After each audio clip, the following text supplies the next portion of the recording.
السلام علیکم ورحمۃ اللہ وبرکاتہ. کیا حال ہے سب کا؟ الحمدللہ. نحمده ونصلی علی رسولہ الکریم. اما بعد فاعوذ باللہ من الشیطان الرجیم. بسم اللہ الرحمن الرحیم. رب اشرح لی صدری ویسر لی امری واحلل عقدۃ من لسانی یفقہوا قولی.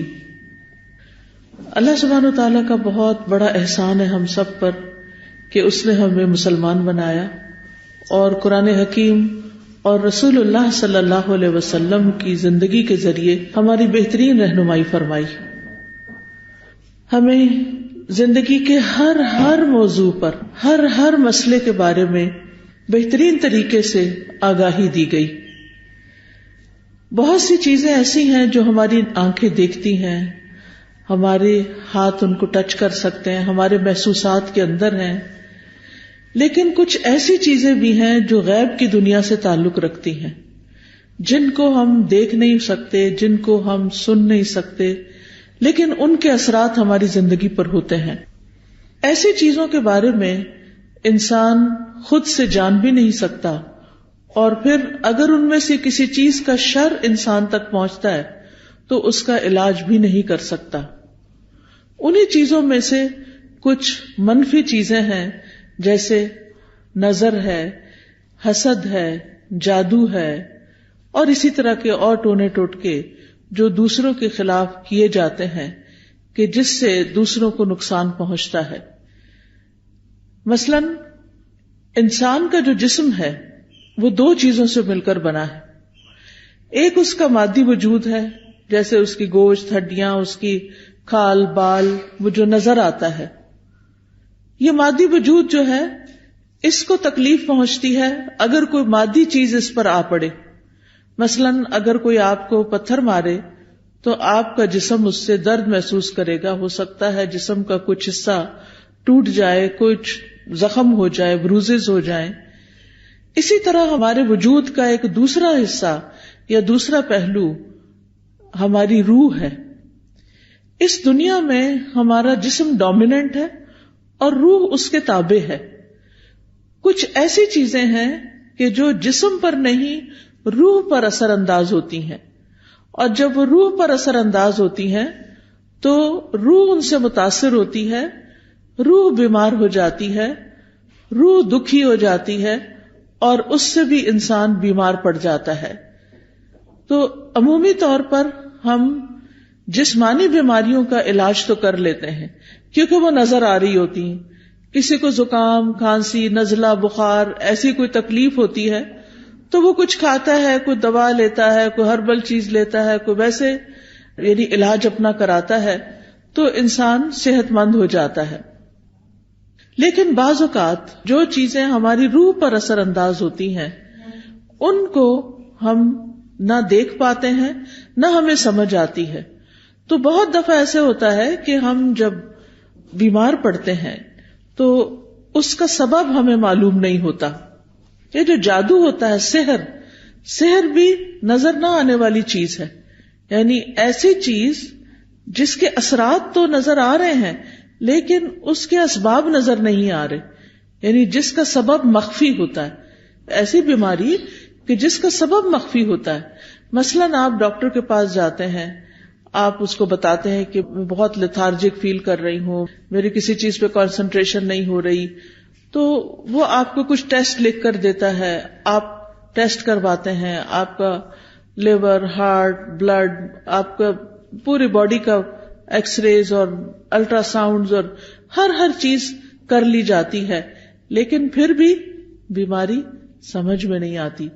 تو ایسے میں انسان سوچتا ہے کہ پھر کیا چیز ہے کہ جو اس کے اوپر اثر انداز ہو رہی ہے، اور اس اثر میں انسان بعض اوقات بیمار ہوتا ہے، نقصان اٹھاتا ہے، تکلیف اٹھاتا ہے، لیکن وہ کچھ کر نہیں پاتا. ہمارے دین نے ہمیں ان چیزوں سے بچاؤ کے لیے بہترین رہنمائی فراہم کی ہے. قرآن مجید سے بھی ہمیں بہترین طریقے سے پتہ چلتا ہے اور سنت رسول صلی اللہ علیہ وسلم سے بھی ہمیں پتہ چلتا ہے. تو وہ بیماریاں جو عام طور پر انسان کی روح پر اثر انداز ہوتی ہیں اور پھر جسم تک منتقل ہوتی ہیں، ان بیماریوں کی اسباب میں حسد اور نظر اور جادو ہے۔ حسد جو ہے وہ کیا چیز ہے؟ حسد سے مراد یہ ہوتی ہے کہ دوسرے آدمی پر اللہ عز و جل کی جو نعمت ہے وہ ختم ہو جائے۔ یعنی اگر کسی کو کوئی نعمت ملی ہے، کوئی اولاد کی شکل میں یا شکل و صورت کی شکل میں یا کسی عہدے کی شکل میں، تو اس وقت انسان کو یعنی دوسرے لوگ دیکھ کر خوش نہ ہو اور وہ یہ چاہیں کہ یہ نعمت کسی نہ کسی طرح ختم ہو جائے۔ اور بعض اوقات جو حاسد ہوتا ہے وہ یہ نہیں چاہتا کہ اس کو وہ نعمت ملے یا نہ ملے، لیکن وہ یہ ضرور چاہتا ہے کہ دوسرے شخص سے وہ نعمت زائل ہو جائے۔ حسد جو ہوتا ہے وہ دو طرح کا ہوتا ہے، ایک حقیقی حسد ہوتا ہے اور ایک مجازی حسد ہوتا ہے۔ حقیقی یہ ہے کہ نعمت والے سے اس کی نعمت کے ختم ہونے کی خواہش کرنا، اور مجازی حسد یہ ہوتا ہے کہ انسان اس جیسی نعمت کی آرزو کرتا ہے لیکن یہ نہیں چاہتا کہ دوسرے سے ختم ہو جائے۔ یعنی ایک کو رشک کہا جاتا ہے اور ایک کو حسد کہا جاتا ہے۔ تو حسد جس میں یہ تمنا ہو کہ دوسرے کے پاس جو ہے یہ اس کے پاس نہ رہے، کسی طرح اس سے چلا جائے، اور اس کے لیے پھر وہ مختلف طرح کی تدبیریں کرتے ہیں۔ عام طور پر جو تدبیر کی جاتی ہے وہ جادو وغیرہ سے کی جاتی ہے، لیکن یہ کہ جادو کے علاوہ حسد کی جو نظر ہوتی ہے وہ جب دوسرے پہ ڈالی جاتی ہے تو بعض اوقات اس کی روح پر اور اس کی نعمتوں پر برے اثرات پڑتے ہیں، لیکن یہ بھی اللہ کے اذن سے ہوتا ہے۔ جیسے آپ دیکھیں کہ جراثیم تو ہر وقت آگے پیچھے ہیں، ہوا میں بہت سے جرمز گھوم پھر رہے ہوتے ہیں، لیکن وہ سارے ہمیں چمٹ نہیں جاتے اور سارے ہم پر اٹیک نہیں کرتے اور ان سب سے ہم بیمار نہیں پڑ جاتے، بلکہ ہمیں صرف وہی لگتے ہیں جو اللہ کا اذن ہوتا ہے۔ اور آپ نے دیکھا ہوگا کہ بعض اوقات جب ایک وبا پھیلتی ہے، ایک بیماری عام ہوتی ہے، تو ہر شخص نہیں بیمار پڑتا، اکثر لوگ پڑ بھی جاتے ہیں لیکن سب کے سب 100% بیمار نہیں ہوتے۔ طاعون جیسی بیماریاں بھی پھیلی، بہت ہلاکتیں ہوئی، ملیریا پھیلتا ہے، ہزاروں لوگ مر جاتے ہیں، لیکن سارے کے سارے نہیں مر جاتے۔ تو وہ جو مر جاتے ہیں یا جن کے اوپر بیماری اثر کرتی ہے وہ اللہ کے اذن سے کرتی ہے۔ تو قرآن مجید سے ہمیں یہ پتہ چلتا ہے کہ بنی اسرائیل نے جب جادو کا سلسلہ شروع کیا تو اللہ تعالیٰ فرماتے ہیں وَمَا هُمْ بِضَارِّينَ بِهِ مِنْ أَحَدٍ إِلَّا بِإِذْنِ اللَّهِ، کہ وہ کسی کو بھی نقصان نہیں دے سکتے تھے مگر اللہ کے اذن سے۔ اور پھر آپ دیکھیے کہ عمومی طور پر جب کسی کو نقصان دینا ہوتا ہے تو بعض اوقات اس سے کوئی دشمنی ہوتی ہے یا بغض ہوتا ہے، یعنی دل کے اندر اس کے خلاف ایک نفرت ہوتی ہے، وہ کسی وجہ سے بھی ہو سکتی ہے، اس کے کسی برے سلوک کی وجہ سے یا اس کے کسی اور سبب سے۔ اور اس میں ہم دیکھتے ہیں قابیل کی مثال۔ قابیل جو تھا وہ حابیل کا بھائی تھا، اور ہوتا یہ تھا کہ آدم علیہ السلام کے جب بچے پیدا ہوتے تھے تو ہر دفعہ 2 بچے پیدا ہوتے تھے، بیٹا اور بیٹی۔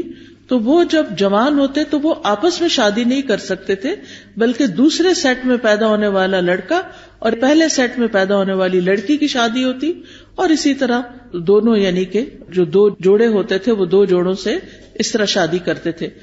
تو اب حابیل کی جس لڑکی سے شادی ہونی تھی وہ قابیل کو پسند آ گئی، تو اس پر قابیل جو تھا وہ حابیل کا دشمن بن گیا، اور اس نے یہ چاہا کہ کسی طرح بھائی کو یہ لڑکی نہ ملے۔ بہرحال لمبا قصہ ہے، اس وقت اس کی تفصیل میں جانے کی ضرورت نہیں، لیکن اس میں قابیل نے ضد میں آ کر اور حسد میں مبتلا ہو کر اپنے بھائی کو قتل کر دیا۔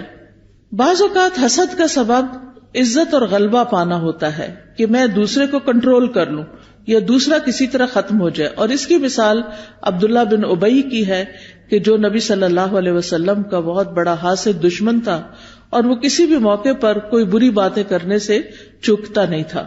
اسی طرح حسد کا ایک سبب تکبر ہوتا ہے کہ میں سب سے بڑا رہوں، مجھ سے آگے کوئی نہ نکلے، اور اگر کسی اور کو کوئی عہدہ مل جاتا ہے، کوئی نعمت مل جاتی ہے، کسی کے بچے زیادہ پڑھ لکھ کر قابل ہو جاتے ہیں، تو دوسرے لوگ اس سے حسد کرنا شروع کر دیتے ہیں.